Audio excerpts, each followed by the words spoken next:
So now that we have an understanding of what version control is, let's look at how we're going to implement it for this course and for your future Dynamo packages. So we're going to use a tool called GitHub. So in this lesson, we're going to set up a GitHub account. We're going to create a sample repository, and we're going to learn about a few great resources to use along our C# journey within Dynamo.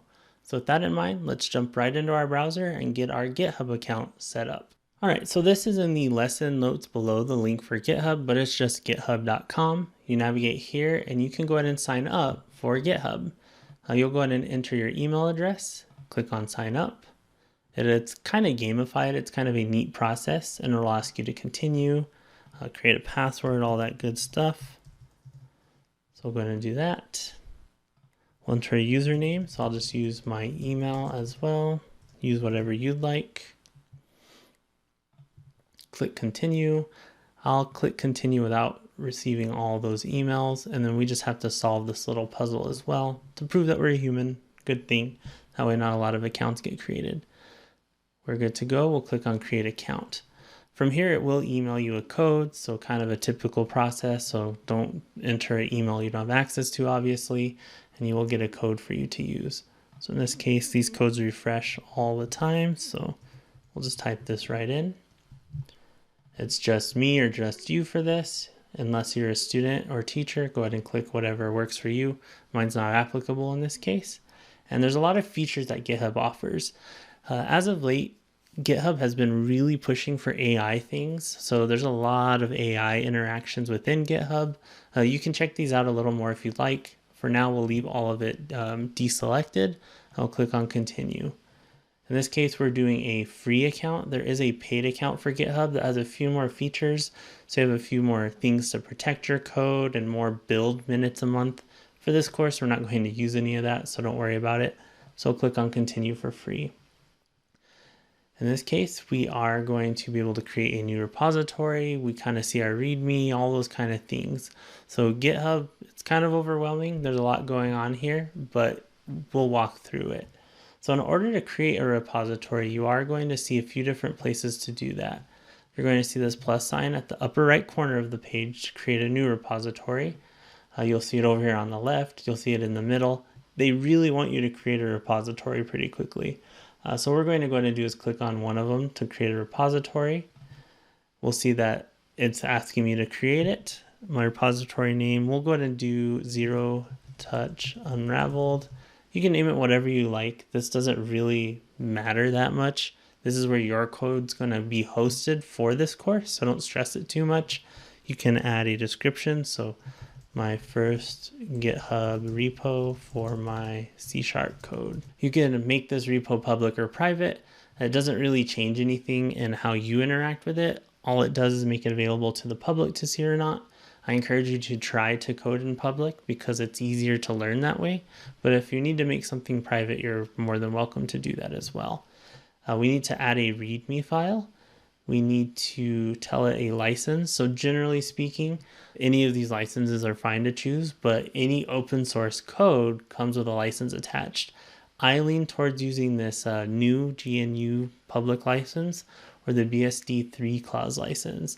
MIT is very popular. It means you can do whatever you want with the code. It's very, very popular. There's a lot of things in Dynamo under that.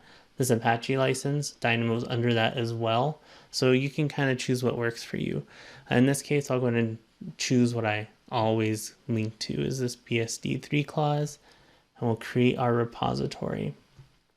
With that in mind, we now have our repository created, and we have two files available to us. We have a license file. That helps whoever looks at a repo to be able to know what it's licensed under. Very, very useful to kind of see how they can use your code. This license is very nice because they can use whatever they want it for. So this is what Rhythm's under, for instance, but there's a liability limitation and warranty limitation attached. This one also comes with another line item that says if someone makes something with your code, they can't like sell it as a product with your name on it. So it's kind of a way to protect yourself in that way. Licenses are really interesting and something that you can get lost in if you want to research it as well. There's a website called TLDR, too long didn't read, legal.com that helps break these down really well. So I encourage you to check that out as well. I'll link it in the lesson notes below. The other file we have is a README file. This is just a markdown file. So it's a file type that's like a text document, and that displays this text that we see here on the bottom of our repo. You can also see our license right there pretty quickly, which is really nice. So we do see the license kind of carried throughout our repo as well. So that's your first repository. We're not going to interact with it a whole lot here on the web. In our next lesson, we'll interact with it with the GitHub desktop app, which is the easiest way to sync your code. A few repositories that you can view for inspiration or to just have as a reference. Let's go over those now. We have Archilab, that is a C# Dynamo package that's been around for a very long time, and it has versions for all the different Revit versions that he supports. Within Archilab, his source code does live in a folder called Shared Project. So if you click on that, you will see a Revit category in here, and you can start to look at how he does all the different things he does in Archilab. Anything that's public, static, that's going to be a node in Dynamo. Don't worry if that's kind of new to you right now. We'll go over that in more detail when we get into Visual Studio, actually coding. But anytime you see that, you're going to probably see a node created in Dynamo. So something to keep in mind. So Archilab, really good one to kind of keep an eye on. If you navigate to the top portion of GitHub, this little star icon, you can favorite it to reference later. And even going a step further, you can click on Konrad's username and follow him as well. So I encourage you to do that because it pushes alerts to you when they make changes to their GitHub code or anything like that. And it's a good way to kind of see what they're up to, and you can learn from people that way. Another one that's really great to learn from is OpenMEP. All these are going to be linked in the lesson notes as well as a reminder. And this one has a whole lot of great stuff for people that are wanting to take their package development to the next level. His Dynamo package builds itself on GitHub and releases itself as well. So like if we click on releases over here in the corner, we will see that he has an installer that gets built automatically, zip files and all those things. So he's really good about building it that way. And he's been trying to help me make Rhythm do this as well, but I'm facing a few other things with Rhythm as well for fixes that I'm trying to get fixed first. But really great package to check out. He has this OpenMEP Revit and that same categorical organization in here as well. So each time you see those public, you are going to see a node. So that's a node. That's a node, and so on. So really great package to learn from. I still learn from this all the time, so just keep that in mind. So that's another great one. And finally, I'll just include mine in here as well. So Rhythm, this package has been through a lot. I've been working on this for 8 years now, and it started out as just out-of-the-box nodes. And then it turned into the Python, and then it turned into C#. So it's been a journey for sure. It wasn't always public. It was kind of internal for a little while. It was a private repository because I was kind of afraid to make it public. When I did though, people contributed. So all these contributors right here have added to my source code. People submit issues. So if something's wrong, people kind of report it and you can get it fixed, which is really great. I have 8 open right now and 38 closed. So I've fixed 38 things and I have 8 things to fix kind of. So it's really great. GitHub's really great for managing a project this way.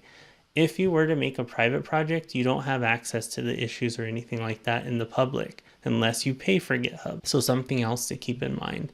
It's a really great way just to share your progress. And you can see my README right here for Rhythm as well has a whole lot of stuff in it. So you can edit your README along the way, which we'll do in a later lesson as well. A few of the tools that we'll talk about in later lessons, they are referenced on this page. So don't worry if some of this stuff doesn't make sense. We'll go over it. GitHub's really nice as well because it has this projects page to where you can start projects, and it's like Trello to where you can move cards around and things like that. There's a wiki page for you to tell people how to use your Dynamo package and things like that. Generally, I use Notion for these kind of documentation, but it's there if you need it. And yeah, so GitHub's a really great way to interact with all these things. I encourage you once again for any of the people that I've mentioned to go follow their GitHub page. That way you can kind of see what they're up to. So that's GitHub Online. In the next lesson, we're going to look at how to sync this code to our desktop, create the folder on our desktop or on our machine, and have that syncing going on. So we're going to look at how to install the GitHub desktop app and work with it. So with that in mind, we will see you in the next lesson.